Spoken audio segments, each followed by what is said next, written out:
हर हर महादेव। श्री शिवाय नमस्तुभ्यम, श्री शिवाय नमस्तुभ्यम। आज दिनांक 9 मई 2024, दिन प्रतिपदा और द्वितीया, वैशाख मास शुक्ल पक्ष का, और कल अक्षय तृतीया। आज दिन गुरुवार, मेरे विष्णु जी का वार। अद्भुत दिन, अद्भुत कथा समापन की ओर और अद्भुत कथा चल रहा है मेरे महादेव जी का। यह मायामयी कथा हम लोग ने अभी तक श्रवण किया, इसके लिए हम बाबा भोलेनाथ को धन्यवाद देते हैं। मैं प्रथम पूज्य देव गणपति गणेश जी महाराज का आह्वान करता हूँ, उनसे प्रार्थना करता हूँ कि आप इस प्रदोष काल में यहाँ उपस्थित रहकर मेरे महादेव जी के समक्ष इस कथा का श्रवण करें और आवाहित समस्त देवी देवताओं को आने का मार्ग दें।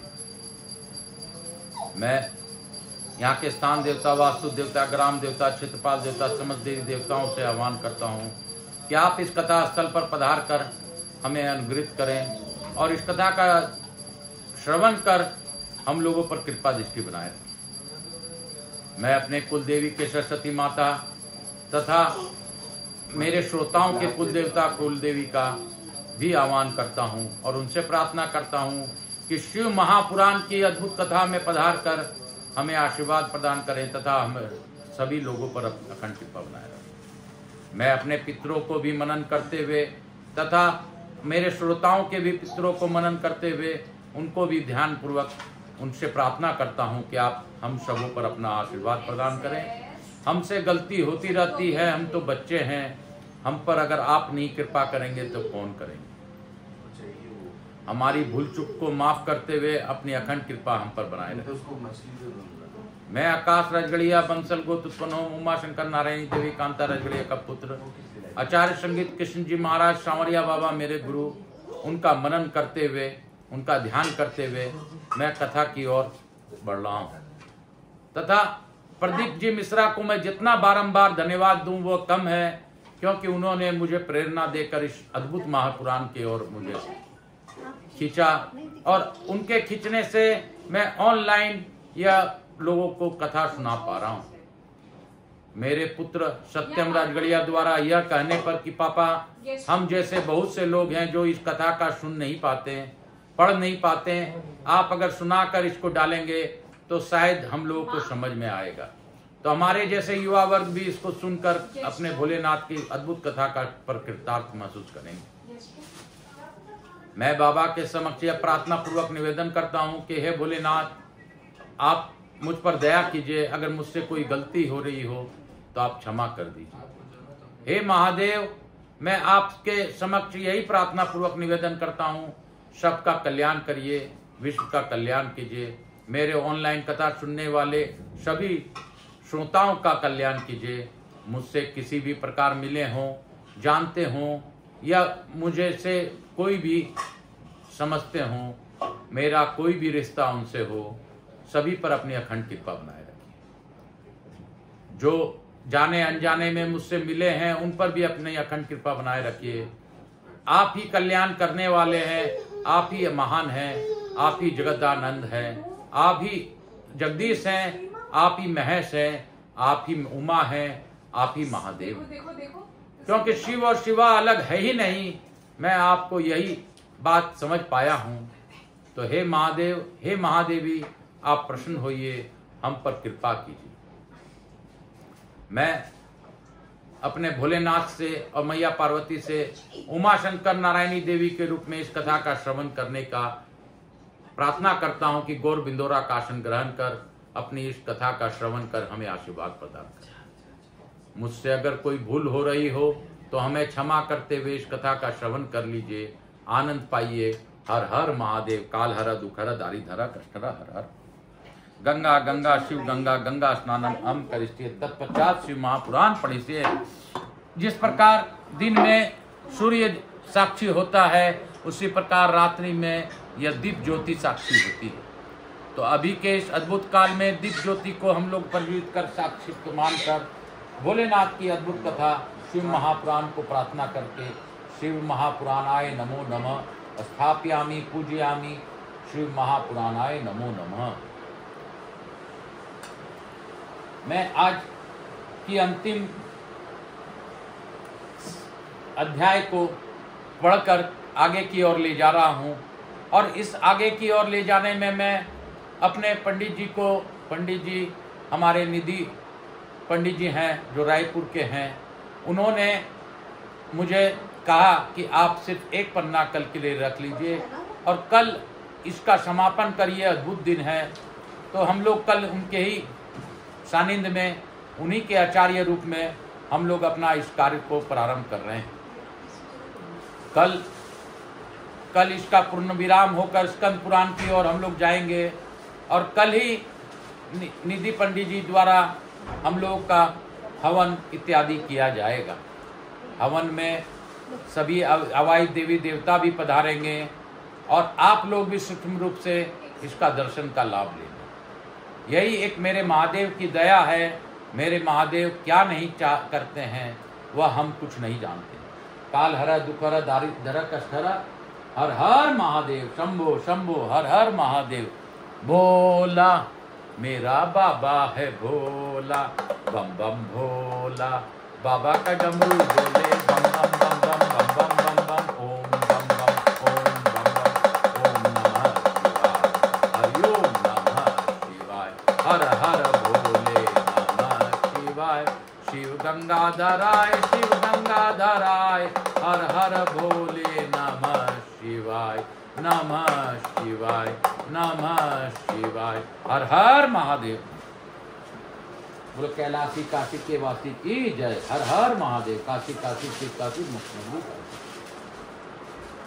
सुख जी कहते हैं वहां अर्थ 41वां अध्याय आया, यानी 41वें अध्याय में हम लोग प्रवेश करेंगे। यही अंतिम अध्याय है जिसको शिव महापुराण का अंतिम अध्याय कहते हैं।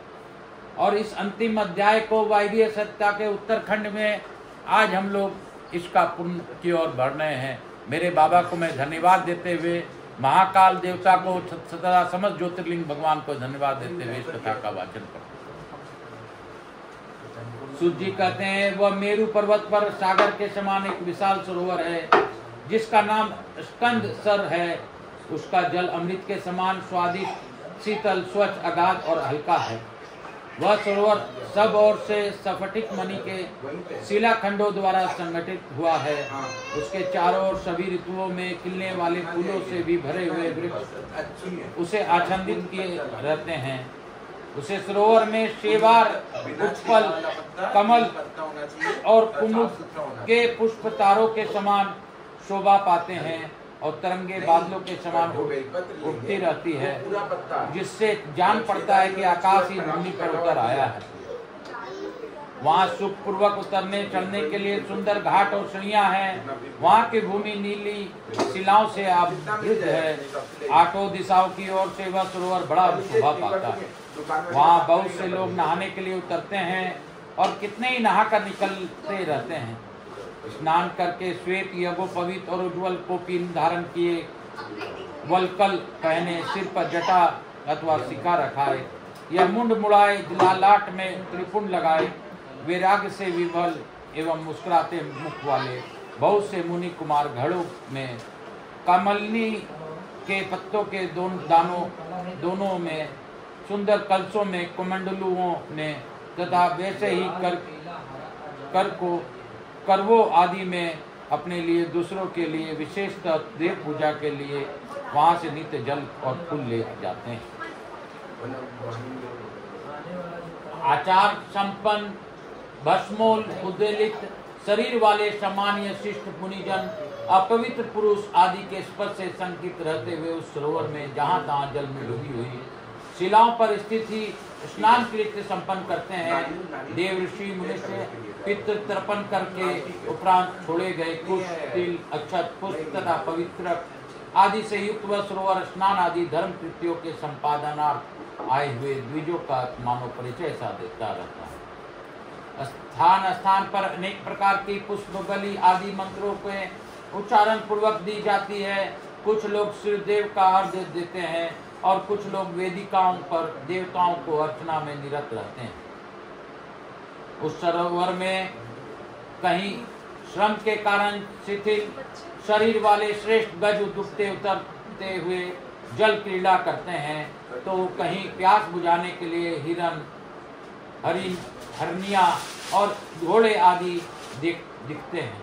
वहां पर कहीं तो जल पीकर उड़ते हुए मयूर परस्पर स्पर्धा सी करते हैं, तो कहीं पर तटों को आहत करते हुए वृषभ अपने प्रतिद्वंदी वृषभों से लड़ते हुए शोभित होते हैं। कहीं कारंडव पंछियों की ध्वनि हो रही है, कहीं सारसों का कूजन सुनाई दे रहा है, कहीं कोक पंछी चक्रवाक शब्द कर रहे हैं और कहीं भोरे गुंजन करते हुए मानो गीत सा गा रहे हैं। वह सरोवर जल में स्नान पाना आदि करते हुए अपने समीपवर्ती वृक्षों का आश्रय लेकर रहने वाले जीव जंतुओं से मानो प्रेम पूर्वक बार बार वार्तालाप कर रहे हैं।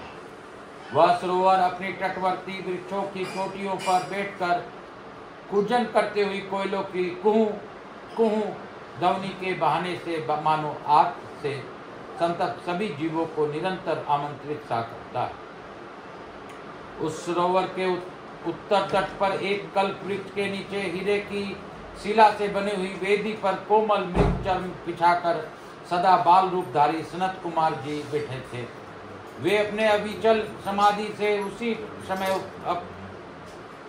उपरत हुए थे। उस समय बहुत से ऋषि मुनि उनकी सेवा में बैठे थे और योगीश्वर भी उनकी पूजा कर रहे थे। नेमिचारण के मुनियों ने वहां सनत कुमार जी का दर्शन किया, उनके चरणों में मस्तक झुकाया और उनके आसपास बैठ गए। सनत कुमार जी के पूछने पर उन ऋषियों ने उनसे ज्यों ही अपनी आगमन का कारण बताना आरंभ किया, त्यों ही आकाश में दुदुम्बिया का तुमुल नाद सुनाई दिया। उसी समय सूर्य के समान तेजस्वी एक विमान दृष्टि गोचर हुआ, जो असंख्य गणेश्वरों द्वारा चारों ओर से घिरा हुआ था। उसमें अप्सराएं तथा रुद्र कन्याएं भी थी। वहां मृदंग, ढोल और बीना की ध्वनि गूंज रही थी। उस विमान में विचित्र रतन जटित चंदोवा तना था और मोतियों की लड़ियां उसकी शोभा बढ़ा रही थी। बहुत से मुनि, सिद्ध, गंधर्व, यक्ष, चारण और किन्नर नाचते गाते और बाजे बजाते हुए उस विमान को सब ओर से घेर कर चल रहे थे। उसमें वृषभ चिन्ह से युक्त और मूंगे के दंड से विभूषित ध्वजा पताका फहरा रही थी, जो उसके गोपुर की शोभा बढ़ाती थी। उस विमान के मध्य भाग में जो चंवरों के बीच चंद्रमा के समान उज्जवल मणिमय दंड वाले शुभ छत्र के नीचे दिव्य सिंहासन पर शीलाद पुत्र नंदी देवी सुयशा के साथ बैठे थे। वे अपनी कांति से, शरीर से तथा तीनों नेत्रों से बड़ी शोभा पा रहे थे।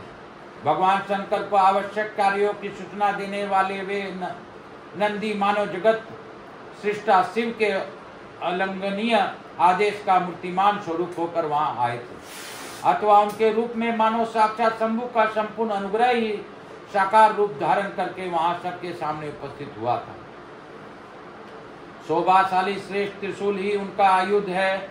वे विश्वेश्वर के गणों के अध्यक्ष हैं और दूसरे विश्वनाथ की भांति शक्तिशाली है। उनमें विश्व सृष्टा विधाताओं की भी निग्रह और अनुग्रह करने की शक्ति है। उनकी 4 भुजाएं हैं, अंग अंग से उदारता सूचित होती है। वे चंद्रलेखा से विभूषित हैं। काश में नाग और मस्तक पर चंद्रमा उनके अलंकार है। वे साकार ऐश्वर्य और सक्रिय सामर्थ्य के स्वरूप से जान पड़ते हैं। भली भांति प्राप्त हुए मोक्ष अथवा निकट उपस्थित हुए सर्वज्ञ परमात्मा के समान प्रतीत होने वाले उन्हें देखकर ऋषियों सहित ब्रह्म पुत्र सनत कुमार का मुख प्रसन्नता से खिल उठा। वे दोनों हाथ जोड़कर उठे और उन्हें आत्मसमर्पण सा करते हुए खड़े हो गए। इतने में वे विमान धरती पर आ गया। सनत कुमार ने देव नंदी को साष्टांग प्रणाम करके उनकी प्रस्तुति की और मुनियों का परिचय देते हुए कहा, ये 6 कुलों में उत्पन्न ऋषि हैं जो नेमिसारण में दीर्घ काल से सत्र का अनुष्ठान करते थे। ब्रह्मा जी के आदेश से आपका दर्शन करने के लिए यह लोग पहले से ही यहाँ आए हुए हैं। बोलो शंकर भगवान की जय, बोलो काशी विश्वनाथ की जय, बोलो शंकर भगवान की जय। मैं आप सबों को वंदन करते हुए अनुरोध करता हूँ, आकाश राजगरिया यूट्यूब चैनल को सब्सक्राइब कीजिए और ज़्यादा से ज़्यादा लोगों तक जोड़िए। 18वां पुराण आपको अपने जीवन काल में सुनने मिलेगा। सबसे पहले शिव महापुराण मिला, अब स्कंद पुराण कल से मिलेगा। तो ऐसा अद्भुत मेरे महादेव की कृपा है। स्कंद कुमार यानी कि कार्तिकेय कुमार की यह कथा है जो कि आप लोग कल से ही सुनने वाले हैं। स्कंद कुमार हमारे कार्तिकेय जी की कथा, महादेव, कार्तिकेय और गणपति से के साथ समस्त देवी देवताओं की कथा है। इसमें हमें बहुत सी ऐसी बातें पता चलेगी जो हमें हमारे जीवन में बहुत सा ही लाभप्रद रहेगा। स्कंद कुमार मुर्गन भगवान यानी कि मुर्गन भगवान जो हम लोग साउथ में जानते हैं, वह और कोई नहीं, हमारे स्कंद कुमार ही हैं। कल हम लोग अद्भुत कथाओं की ओर भी बढ़ेंगे और आगे हम लोग क्या क्या सुनेंगे वह तो मेरे महादेव ही जानते हैं। मैं उन महादेव को नमन करते हुए आप सबों से पुनः आग्रह करता हूं कि आकाश राजगरिया यूट्यूब चैनल को ज़्यादा ज़्यादा सब्सक्राइब कीजिए। सब्सक्राइब करने से मेरा प्रोत्साहन बढ़ेगा और मैं आगे की ओर बढ़ा सकूंगा। मुझे भी लोग पता चलेगा कितने लोग मेरी इस कथा का आनंद पा रहे हैं। ऑनलाइन सुनने के लिए दर्शक हमेशा श्रोता के सामने होता है और दर्शकों के संख्या से ही हम लोगों को आनंद मिलता है। मैं आप सबों को वंदन करते हुए मेरे विश्वनाथ जी का ध्यान करता हूं तथा आपको आज कुछ बातें जो कि शिव महापुराण से ही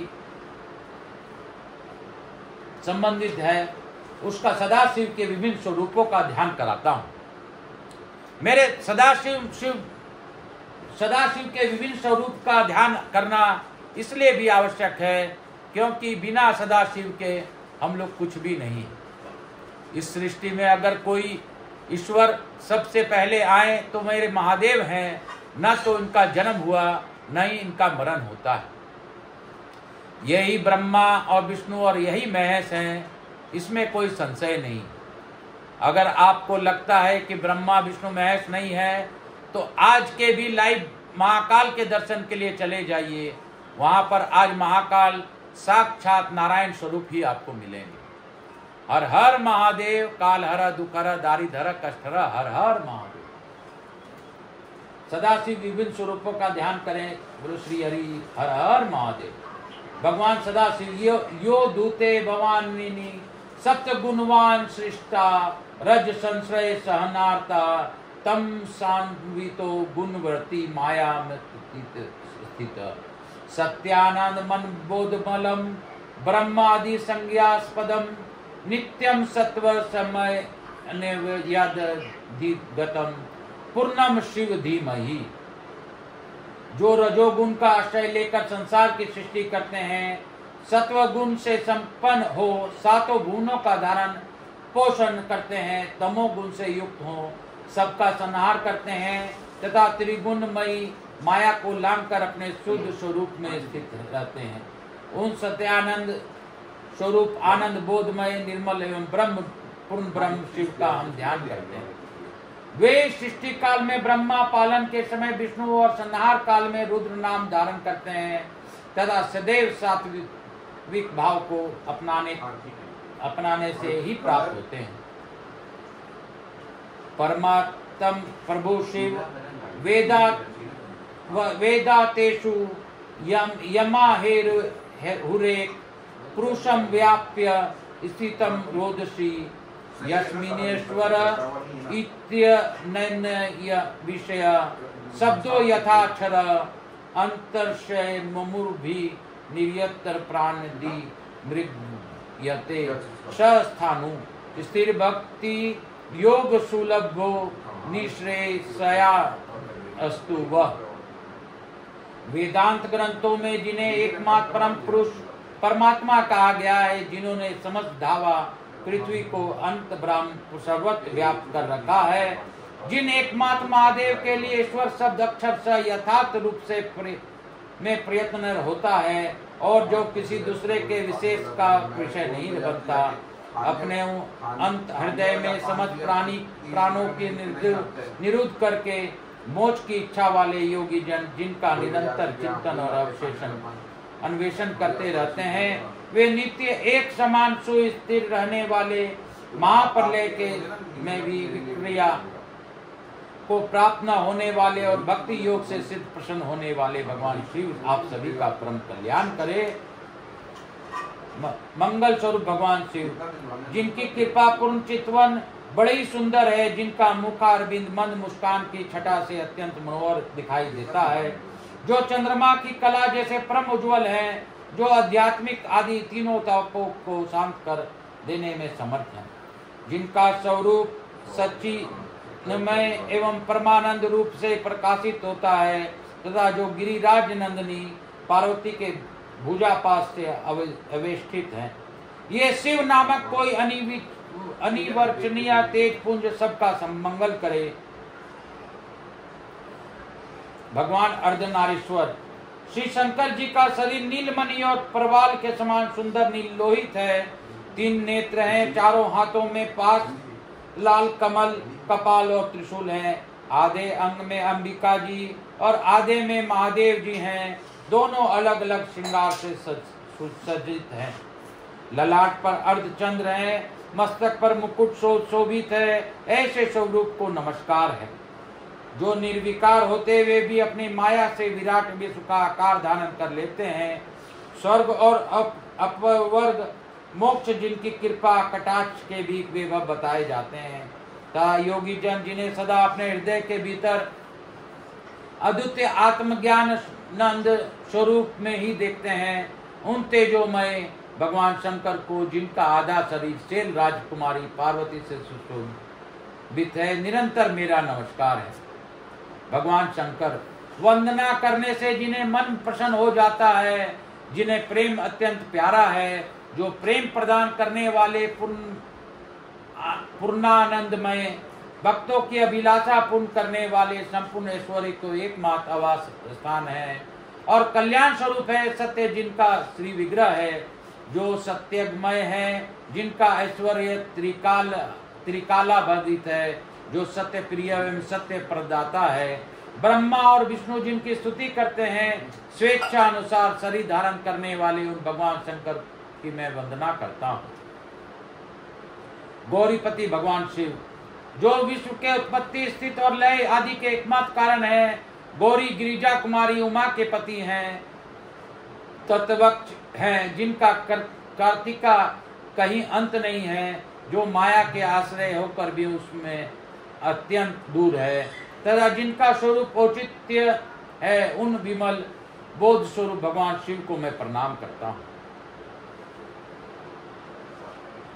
महामेश्वर, चांदी के पर्वत के समान जिनकी श्वेत कांति है, जो सुंदर चंद्रमा के आभूषण से धारण करते हैं। रत्नमय अलंकारों में उनकी शरीर उज्जवल है, जिनके हाथों में परशु तथा मृगवर और अभय मुद्राएं हैं, जो प्रसन्न है, पद्म के आसन पर विराजमान है। देवतागण जिनके चारों ओर खड़े होकर स्तुति करते हैं, जो बाघ की खाल पहनते हैं, जो विश्व के आदि जगत की उत्पत्ति के बीच और समस्त भय को हरने वाले हैं, जिनके 5 मुख और 3 नेत्र हैं, उन महेश्वर का प्रतिदिन ध्यान करना चाहिए। पंचमुख सदाशिव, जिन भगवान शंकर के 5 मुख में क्रमशः ऊर्ध्व मुख गज मुक्ता के समान, हल्के लाल रंग का पूर्व मुख, पीत वर्ण का दक्षिण मुख, सजल मेघ के समान, नील वर्ण का पश्चिम मुख मुक्ता के समान, कुछ भूरे रंग का, और उत्तर मुख में जवा पुष्प के समान प्रगट रक्त वर्ण का है, जिनकी 3 आंखें हैं और सभी मुखमंडलों में नीलवर्ण के मुकुट के साथ चंद्रमा सुशोभित हो रही है, जिनके मुखमंडल की आभा करोड़ों पूर्व न चंद्रमा के तुल्य आहदित करने वाली हैं, जो अपने हाथों में क्रमशः त्रिशूल, टंक, परशु, तलवार, ब्रज, अग्नि, नागराज, घंटा, अंकुश, पाश तथा अभय मुद्रा धारण किए हुए है, एवं जो अनंत कल्प वृक्ष के समान कल्याणकारी है, उन सर्वेश्वर भगवान शंकर को ध्यान करना चाहिए।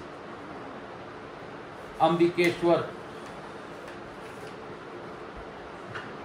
जो आदि और अंत में तथा मध्य में भी नित्य मंगलमय है, जिनकी समानता अथवा तुलना कहीं भी नहीं है, जो आत्मा के स्वरूप को प्रकाशित करने वाले देवता परमात्मा है, जिनके 5 मुख हैं और जो खेल में अनायास जगत की रचना, पालन और संहार तथा अनुग्रह तथा एवं तिरमो भाव रूप 5 प्रबल कर्म करते रहते हैं, उन सर्वश्रेष्ठ अजर अमर ईश्वर अंबिकापति भगवान शंकर का मैं मन ही मन चिंतन करता हूँ, जो अपने कर्म कमलों में क्रमशः त्रिशूल, सर्प, टंक, परशु, घंटा, तलवार, अंकुश, वज्र, पास, अग्नि तथा अभय मुद्रा धारण किए हुए हैं, जिनका प्रत्येक मुखमंडल द्वितीया के चंद्रमा से युक्त जटाओं से सुशोभित हो रहा है, जिनके चंद्रमा, सूर्य और अग्नि ये 3 नेत्र हैं, जो अनेक कल्प वृक्षों के समान अपनी भक्ति को स्थिर रहने वाले मनोरथों से परिपूर्ण कर देते हैं, जो सदा अत्यंत प्रसन्न ही रहते हैं, जो कमल के ऊपर विराजित हैं, जिनके 5 मुख हैं तथा जिनका वर्ण स्फटिक मणि के समान दिव्य प्रभा से आभूषित हो रहा है, उन पार्वतीनाथ भगवान शंकर को मैं नमस्कार करता हूँ। भगवान महाकाल, प्रजा की सृष्टि करने वाले प्रजापति देव भी प्रबल संसार भय से मुक्त होने के लिए जिन्हें नमस्कार करते हैं, जो सावधान चित्र वाले ध्यान प्रायण महात्माओं के हृदय मंदिर में सुखपूर्वक विराजमान होते हैं, चंद्रमा की कला, सर्पों के कंकन तथा वक्त चिन्ह वाले कपाल को धारण करते हैं, संपूर्ण लोकों के आदिदेव उन भगवान महाकाल की जय हो। श्री नीलकंठ, भगवान श्री नीलकंठ 10,000 बाल सूर्यों के समान तेजस्वी हैं, सिर पर जटाजूट, ललाट पर अर्ध चंद्र और मस्तक पर सर्पों का मुकुट धारण किए हैं, चारों हाथों में जपमाला, त्रिशूल, नर कपाल और खड्वांग मुद्रा है, 3 नेत्र हैं, 5 मुख है, अति सुंदर विग्रह है, बागंबर पहने हुए हैं, सुंदर पद्म पर विराजित हैं। इन श्री नीलकंठ देव का भजन करना चाहिए। पशुपति, जिनकी प्रभा मध्याकालीन सूर्य के समान दिव्य रूप से में भासित हो रही है, जिनके मस्तक पर चंद्रमा विराजित है, जिनके मुखमंडल प्रचंड अठास से उद्भासित हो रहा है, सर्प ही जिनके आभूषण हैं तथा चंद्रमा, सूर्य और अग्नि ये तीनों जिनके नित्य नेत्र के रूप में अवस्थित हैं, जिनकी दाढ़ी और सिर की जटाएं विचित्र विचित्र रंग के मोर पंख के समान सुपूरित हो रही है, जिन्होंने अपने कर कमलों में त्रिशूल, मुद्गर, तलवार तथा शक्ति को धारण कर रखा है, जिनके 4 मुख तथा दाढ़े उभयावा हैं, ऐसे सर्व सामर्थ दिव्य रूप एवं अस्त्रों को धारण करने वाले पशुपति नाथ का ध्यान करना चाहिए। भगवान दक्षिणामूर्ति, जो भगवान दक्षिणामूर्ति अपने कर कमलों में अर्घ प्रदान करने वाले भद्रा मुद्रा, भृगी मुद्रा और परशु धारण किए हुए हैं और एक हाथ घुटने पर टके हुए हैं, कटी प्रदेश में नागराज को लपेटे हुए हैं तथा वट वृक्ष के नीचे अवस्थित हैं, जिनके प्रत्येक सिर के ऊपर जटाओं में द्वितीया का चंद्रमा जटित है, वर्ण धवल